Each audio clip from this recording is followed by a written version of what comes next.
بسم اللہ الرحمن الرحیم۔ ہمارے چینل میں خوش آمدید۔ میں 13 سال کی تھی۔ ہمارے گھر میں امی اور بابی رہتے تھے۔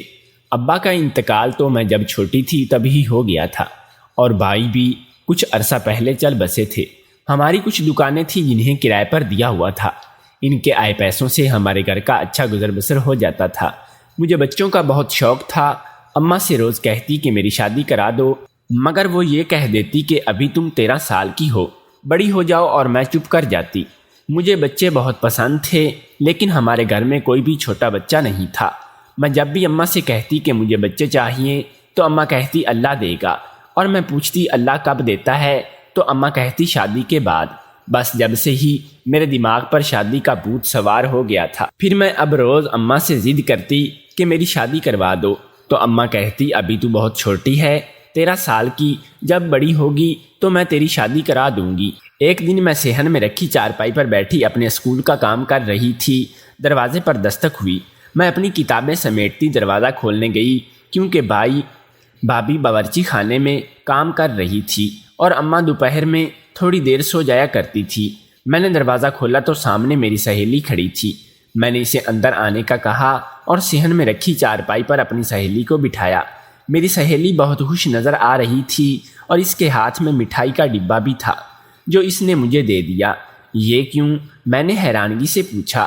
میرا چھوٹا سا بھائی آیا، اسی لیے ہم سب لوگوں کو مٹھائی دے رہے ہیں، یہ تمہارے لیے، میری سہیلی نے خوشی سے بتایا۔ ارے واہ، تمہارے تو مزے ہیں، میں نے خوش ہوتے ہوئے کہا۔ ہاں بالکل، وہ بہت پیارا ہے، تم ملنے آنا میرے چھوٹے بھائی سے۔ ابھی میں جاتی ہوں، میری سہیلی نے کہا اور اپنے گھر چلی گئی۔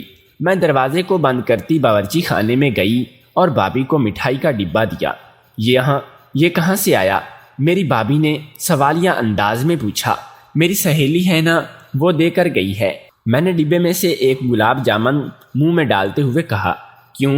بھابی نے حیرت سے پوچھا۔ اس کا بھائی ہوا ہے، اس لیے وہ اپنے ابا کے ساتھ مٹھائی بانٹ رہی ہے پورے محلے میں، میں نے بتایا، اور واپس صحن میں آ کر چارپائی پر بیٹھی اپنے کام میں مگن ہو گئی۔ پھر رات کو اماں کو بھابی نے بتایا تو اماں بہت ہی خوش ہوئی۔ ہم سارے بیٹھے زمین پر بچھی چٹائی پر بیٹھ کر کھانا کھا رہے تھے۔ بہو، تم کل شام میں جا کر مبارکباد دے آنا، میری اماں نے بھابی سے کہا۔ اماں آپ نہیں جاؤ گی؟ بھابی نے پوچھا۔ نہیں، میرے تو گھٹنوں میں بہت درد رہتا ہے، تم چھوٹی کے ساتھ جا کر مبارکباد دے آنا، میری طرف سے بھی اماں نے کہا۔ تو بھابی نے اس بات میں سر ہلایا اور کھانا کھانے لگ گئی۔ میں پوری رات خوشی سے سوئی نہیں کہ کل میں اپنی سہیلی کے گھر آئے چھوٹے سے منّے کو دیکھنے جاؤں گی۔ مجھے نہ جانے کیوں شروع سے ہی بچے بہت پسند تھے۔ صبح میں بھابی کے ساتھ تیار ہو کر اپنی سہیلی کے گھر چلی گئی۔ میری سہیلی اپنے چھوٹے سے بھائی کو گود میں اٹھائے اور پورے گھر میں گھوم رہی تھی۔ یہ تو جب سے میں ہسپتال سے آئی ہوں 1 منٹ بھی نہیں رکھتی، بچے کو سارا دن گود میں ہی لے گھومتی ہے۔ میری سہیلی کی اماں نے بھابی سے کہا۔ ہاں، بچوں کا تو یہی ہے، ہماری چھوٹی کو ہی دیکھ لیں، ہر وقت ضد کرتی رہتی ہے کہ بچہ چاہیے۔ چھوٹا اب کہاں سے لا کر دیں؟ بھابی نے ہنستے ہوئے کہا۔ ارے گڑیا، یہاں آؤ، میری سہیلی کی امی نے اسے آواز دے کر بلایا۔ جی اماں، میری سہیلی نے آ کر پوچھا۔ جاؤ اپنی دوست کے ساتھ کھیلو اور منّے کو مجھے دے دو، سو رہا ہے۔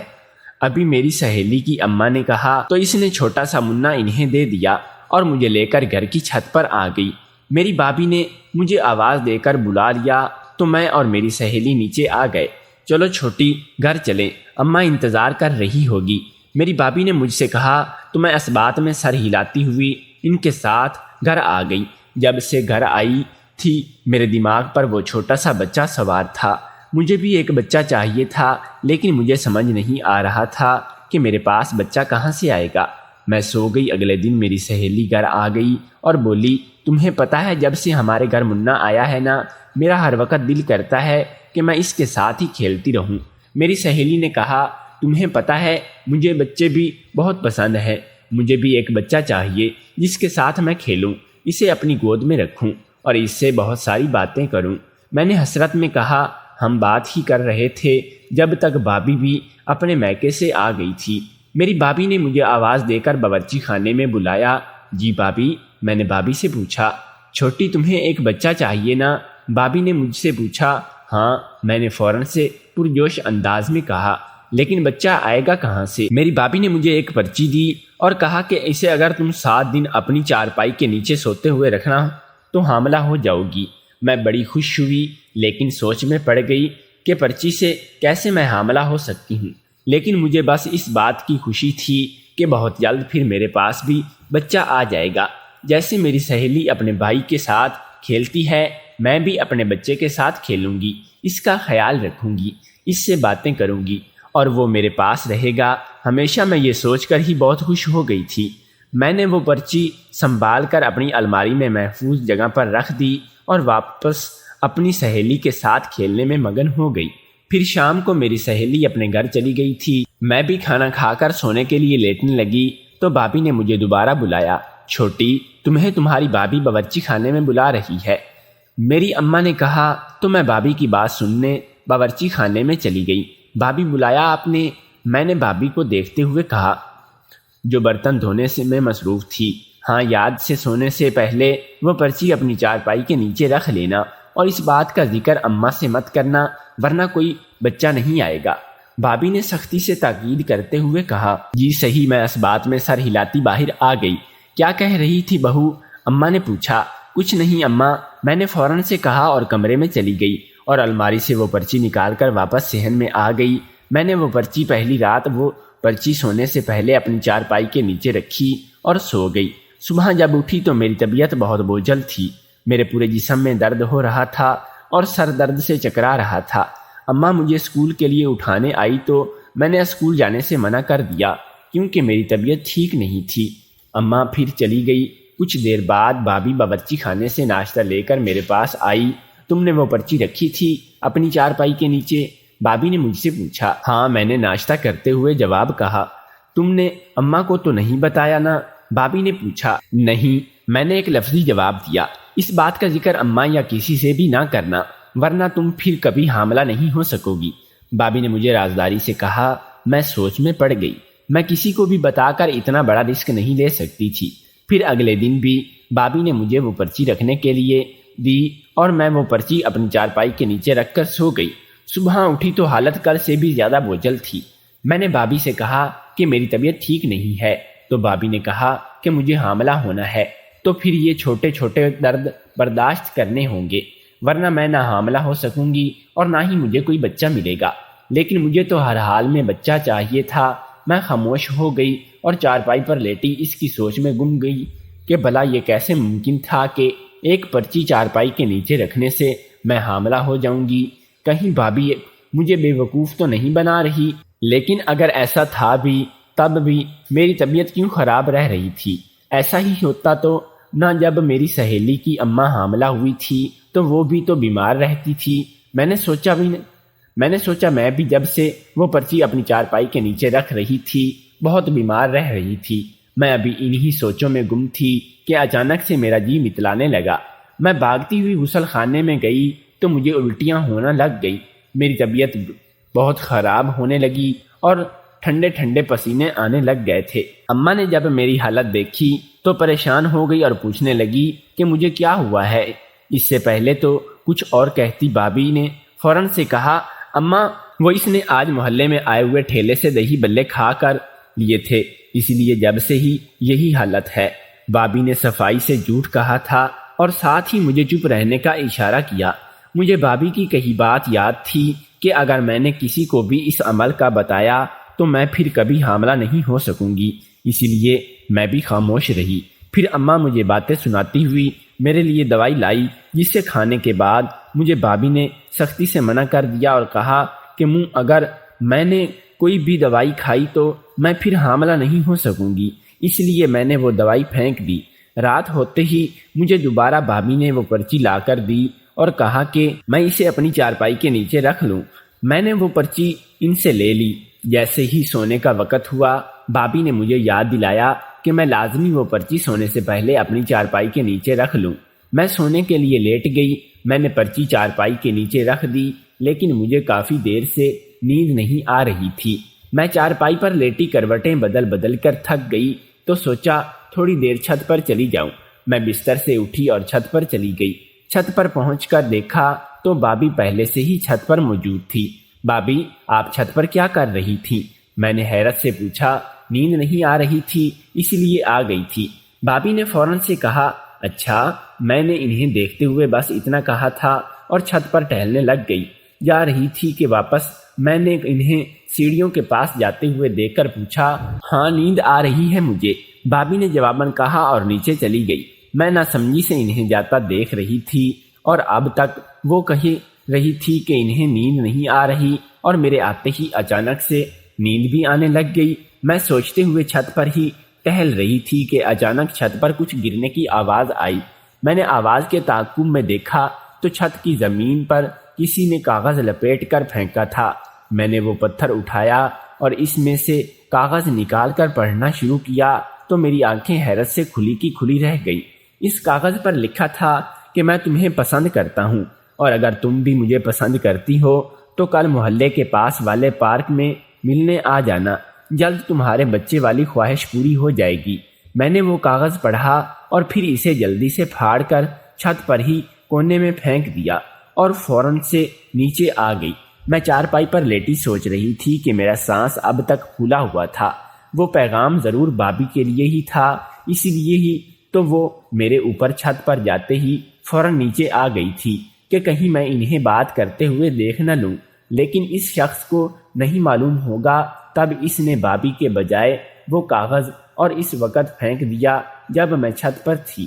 لیکن اس نے تو اس میں بچے کا ذکر بھی کیا تھا، اس کا مطلب ہے کہ وہ میرے لیے تھا۔ لیکن مجھے کون یہ پیغام بھیجے گا، اور بچہ تو مجھے ویسے بھی ہونے والا تھا۔ میں بابی کی لائی پرچی جو اپنی چارپائی کے نیچے رکھ رہی تھی، میں نے سوچا اماں کو بتاؤں یا نہیں، یہی سوچ رہی تھی، اور یہ سوچتے سوچتے نہ جانے کب نیند کی وادیوں میں کھو گئی۔ صبح اٹھتے ہی میں اسکول کے لیے تیار ہوئی۔ بابی باورچی خانے میں سب کے لیے ناشتہ بنا رہی تھی۔ پھر بابی نے مجھے ناشتہ دیا تو میں نے جلدی سے ناشتہ کیا اور اپنی سہیلی کے گھر گئی۔ وہ بھی تیار ہو کر گھر سے باہر نکل رہی تھی۔ پھر ہم دونوں ایک ساتھ اسکول گئے۔ اسکول سے چھٹی کے بعد میری سہیلی اپنے گھر چلی گئی، میں اپنے گھر آ گئی۔ میں نے جلدی کپڑے اتارے اور نہا دھو کر تیار ہوئی۔ بابی، آپ کہیں جا رہی ہیں؟ میں نے بابی کو تیار ہوتے ہوئے دیکھ کر سوالیہ انداز میں پوچھا۔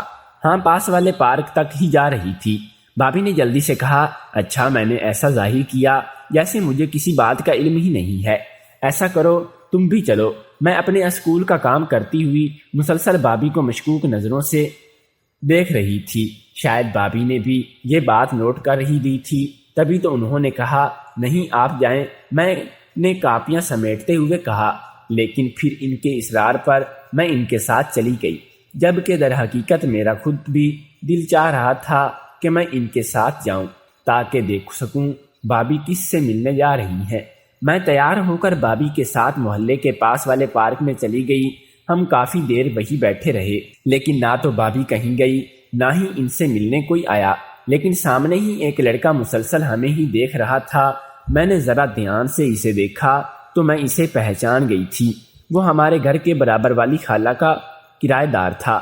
شکل و صورت کا تو اچھا تھا، لیکن نہ جانے کیوں مجھے اسے دیکھ کر ہمیشہ ہی عجیب سی فیلنگز آتی تھی۔ جب تک ہم پارک میں رہے وہ لڑکا بھی وہیں ارد گرد گھومتا رہا اور وہ بابی کے بجائے مجھے ہی گھورتا رہا۔ میں نے ڈرتے ہوئے بابی کو مخاطب کیا، بابی گھر چلیں، تھوڑی دیر بعد چلتے ہیں نا؟ بابی نے جواباً بڑے آرام سے پیار بھی بھرے لہجے میں کہا۔ تو مجھے ان پر غصہ آنے لگ گیا، لیکن میں جلدی خاموش رہی۔ میں نے ایک نظر لڑکے کو دیکھتے بابی کو دیکھا تو وہ مجھے دیکھ کر بڑی شیطانی ہنسی ہنس رہی تھی۔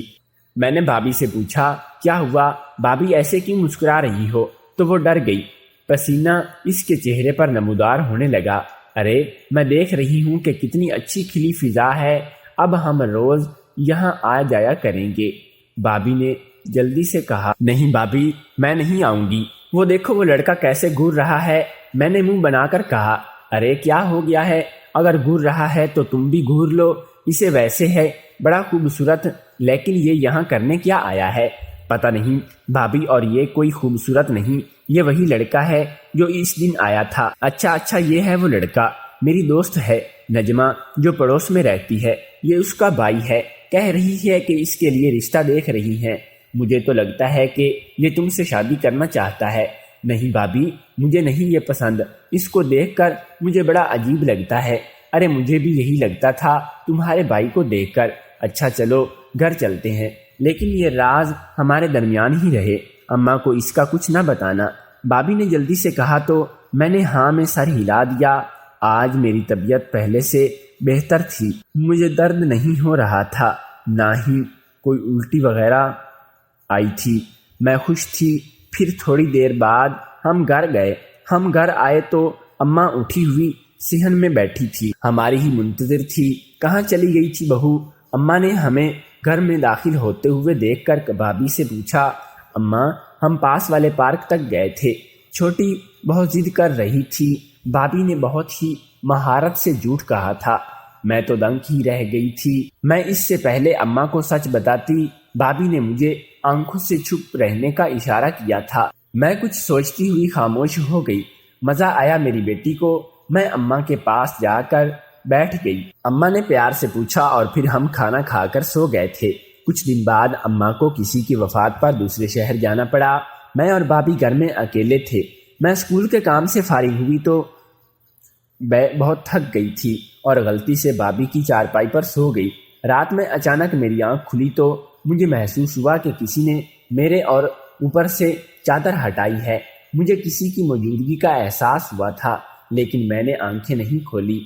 پھر مجھے محسوس ہوا کسی نے میرے ہاتھ پر ہاتھ پھیرا ہے۔ میں نے جھٹ سے آنکھیں کھولی اور اپنے چہرے سے چادر ہٹائی تو میں دنگ رہ گئی۔ میرے سامنے وہی لڑکا کھڑا تھا جو اس دن پارک میں موجود تھا۔ میں نے شور مچانا شروع کیا تو بھابھی جلدی سے اٹھ کر میرے پاس آ گئی۔ وہ لڑکا بھاگ گیا۔ مجھے بھابھی نے کہا کہ میں اس واقعے کا امی کو نہ بتاؤں، لیکن میں بضد تھی کہ یہ بات اماں کو بتاؤں گی۔ تو بھابھی نے کہا کہ تجھے بچے پسند ہے نا، تو میں بچہ دوں گی تمہیں، جس کے بدلے میں یہ بات کسی کو نہ بتاؤں۔ پھر میں نے ان سے وعدہ کر لیا۔ میں جانتی تھی ضرور کہ لڑکا بھابھی کے لیے گھر آیا تھا اور اماں کی غیر موجودگی کا بھی بھابھی نے ہی اسے بتایا ہوگا، لیکن وہ غلطی سے بھابھی سمجھ کر میرے پاس آ گیا، کیونکہ میں غلطی سے بھابھی کی چارپائی پر سو گئی تھی اور میں نے منہ تک چادر پہ اوڑھ رکھی تھی۔ مجھے بھابھی کی حرکتیں اور یہ جو کچھ ہو رہا تھا بہت ہی مشکوک لگ رہا تھا، لیکن میں نے بھابھی سے وعدہ کر لیا تھا کہ اسی لیے میں خاموش رہی۔ آج دوبارہ بھابھی اماں کے سونے کے بعد میرے پاس آئی اور بولی کہ پرچی اپنی چارپائی کے نیچے رکھ لو اور اس بات کا کسی کو بتانا نہیں۔ نہیں، اس نے آہستہ آواز میں پوچھا تھا۔ نہیں بھابھی، نہیں بتایا ہے۔ ٹھیک ہے، پھر اب تم یہ رکھ لو، میں جا رہی ہوں، اور اگر کسی کو بتایا تو اس کا اثر ختم ہو جائے گا، تم بیمار ہو جاؤ گی، اس لیے غلطی سے بھی کسی کے سامنے ذکر نہ کرنا۔ میں نے ہاں میں سر ہلایا اور سوچا کہ میں کیوں یہ سب کچھ کر رہی ہوں، اتنی تکلیف بھی ہوتی ہے یہ سب کرنے سے، اور من پسند کھانا بھی نہیں کھا سکتی۔ اس لیے میرے ذہن میں ایک منصوبہ بنا تھا جس پر میں نے جلدی سے اس وقت عمل کر دیا، اور وہ پرچی بھابھی کی چارپائی کے نیچے رکھ دی تھی، کیونکہ بھابھی کے پاس بھی کوئی بچہ نہیں تھا۔ میں نے سوچا کہ اچھا ہے، اس طرح ان کے پاس بھی بچہ آ جائے گا، اور ان کا بچہ بھی تو میرا ہی ہوگا نا، اسے بھی تو میں ہی ہر وقت گود میں رکھ سکتی ہوں، اس سے کھیل سکتی ہوں، پھر میں کیوں یہ برداشت کروں؟ اور اسی لیے میں نے بھابھی کی نظر سے بچا کر وہ پرچی بھابھی کی چارپائی کے نیچے رکھ دی اور سو گئی۔ بھابھی کی چیخ نکلی، دیکھا تو روح لرز گئی۔ بھابھی بری طرح کھانس رہی تھی اور اپنا گلا چھڑوا رہی تھی۔ دیکھنے میں ایسے لگ رہا تھا جیسے کسی نے بہت زور سے ان کا گلا پکڑ لیا ہو اور دبا رہا ہو۔ اماں بھی نیند میں سے اٹھ گئی تھی۔ بھابھی بری طرح چلا رہی تھی اور ان کا چہرہ جامنی پڑ رہا تھا، ان کی آنکھوں سے آنسو بہہ رہے تھے، اور اماں نے بھابھی پر دم کرنا شروع کر دیا۔ بھابھی کو تیز تیز کھٹکے لگنے لگ گئے تھے اور ماں کافی دیر بھابھی پر دم کرتی رہی، تب جا کر بھابھی کی حالت صحیح ہوئی۔ میں نے جلدی سے بھابھی کو پانی پلایا اور معافی مانگی کہ میں نے وہ پرچی ان کی چارپائی کے نیچے رکھ دی تھی، اس لیے شاید ان کی یہ حالت ہو گئی ہے۔ تو بابی نے روتے ہوئے بھی بتایا کہ وہ کوئی تعویذ تھا جو انہیں کسی عمل کا بابا نے دیا تھا، جس کو میں 7 دن تک اپنی چارپائی کے نیچے رکھتی تو میں مر جاتی، لیکن میں نے وہ تعویذ ان کی چارپائی کے نیچے رکھا، اس لیے ان کی یہ حالت ہو گئی تھی۔ ان کا جادو ان پر ہی الٹ ہو گیا تھا، کیونکہ وہ میرے نام سے کیا گیا تھا اور کسی اور پر اس کا اثر بہت برا ہونے والا تھا، اس لیے میری حالت ایسی ہوتی تھی۔ میری بابی نے مجھ سے اور اماں سے بہت معافی مانگی۔ مجھے حیرت اور صدمہ ہوا تھا کہ میری بابی نے مجھے مارنے کی سازش کیوں کی۔ بابی نے کہا کہ جب میں چھوٹی تھی اور ان کے اور بھائی کی نئی شادی ہوئی تھی تو محلے میں ایک دن کلفی والا آیا۔ میں کلفی لینے کے لیے روڈ پر بھاگی تھی کہ سامنے سے ٹرک آ رہا تھا۔ بابی مجھے آوازیں دے رہی تھی لیکن میں نے نہیں سنا۔ بابی مجھے بچانے کے لیے وہ میرے پیچھے پیچھے بھاگتے تھے۔ حیرت اور صدمہ ہوا تھا کہ میری بابی نے مجھے مارنے کی سازش کیوں کی ہے۔ بابی نے بتایا کہ جب میں چھوٹی تھی اور ان کی اور بھائی کی نئی شادی ہوئی تھی تو محلے میں ایک دن کلفی والا آیا۔ میں نے کلفی لینے کے لیے روڈ پر بھاگی تھی کہ سامنے سے ٹرک آ رہا تھا۔ بھائی مجھے آوازیں دے رہا تھا کہ سامنے سے ٹرک آ رہا ہے۔ بھائی مجھے آوازیں دے رہے تھے لیکن میں نے نہیں سنا۔ بھائی مجھے بچانے کے لیے وہ میرے پیچھے بھاگتے تھے۔ وہ مجھے دھکا دے کر ایک طرف کر دیا، لیکن بدقسمتی سے ٹرک ان پر چڑھ گیا تھا، جس کی وجہ سے بابی مجھ سے سخت نفرت کرتی تھی۔ پھر انہوں نے مجھے اس آوارہ لڑکے کے ساتھ سیٹ کرنے کی کوشش کی تھی۔ وہ مجھے جان بوجھ کر پارک لے گئی تھی اور اس دن بھی وہ ان کی اجازت سے میرے پاس آیا تھا، کہیں لوگ اکٹھے نہ ہو جائیں۔ لیکن میں نے شور مچانا شروع کیا تو بابی ڈر گئی کہ کہیں لوگ اکٹھے نہ ہو جائیں اور اس لڑکے سے پوچھیں تو وہ کیا کہیں، بابی کا نام نہ لے۔ اسی لیے بابی نے اسے وہاں سے بھگا دیا، اور پھر جب اس کا کوئی منصوبہ کام نہ آیا تو انہوں نے مجھے مارنے کا یہ منصوبہ بنایا۔ بابی نے اماں اور مجھے سے بہت معافیاں مانگی۔ میں نے اماں نے بھی بابی کو معاف کر دیا۔ پھر اماں نے اپنے جاننے والوں میں بابی کی دوسری شادی کروا دی، اور اب وہ اسی واقعے کو کئی سال گزر گئے۔ اب جب بھی بابی ہم سے ملنے ہمارے گھر آتی ہیں تو اپنی اس حرکت پر شرمندہ ہوتی ہیں اور معافی مانگتی ہیں۔ اماں نے انہیں بہت سمجھایا کہ اب جو گزر گیا ہے سو گزر گیا ہے۔ اب میری بابی شادی ہو گئی تھی اور بچے بھی تھے، لیکن میں بس یہی سوچتی تھی کہ اگر اس وقت میں نے وہ پرچی بابی کی چارپائی کے نیچے نہ رکھی تو آج میں زندہ نہ ہوتی۔ ہم لوگ اپنے دل کی آگ میں سے کس قدر اندھے ہو جاتے ہیں کہ یہ سوچتے ہی نہیں ہیں جو کرنے جا رہے ہیں اس سے کسی کا گھر بھی اجڑ سکتا ہے۔ اماں نے انہیں بہت سمجھایا کہ اب جو گزر گیا ہے سو گزر گیا۔ اب میری بھی شادی ہو گئی تھی اور بچے بھی تھے، لیکن میں بس یہی سوچتی ہوں کہ اگر اس وقت میں نے وہ پرچی بابی کی چارپائی کے نیچے نہ رکھی ہوتی تو آج میں زندہ نہ ہوتی۔ ہم لوگ اپنے بدلے کی آگ میں کس قدر اندھے ہو جاتے ہیں کہ یہ سوچتے ہی نہیں ہیں کہ جو کرنے جا رہے ہیں اس سے کسی کا گھر بھی اجڑ سکتا ہے۔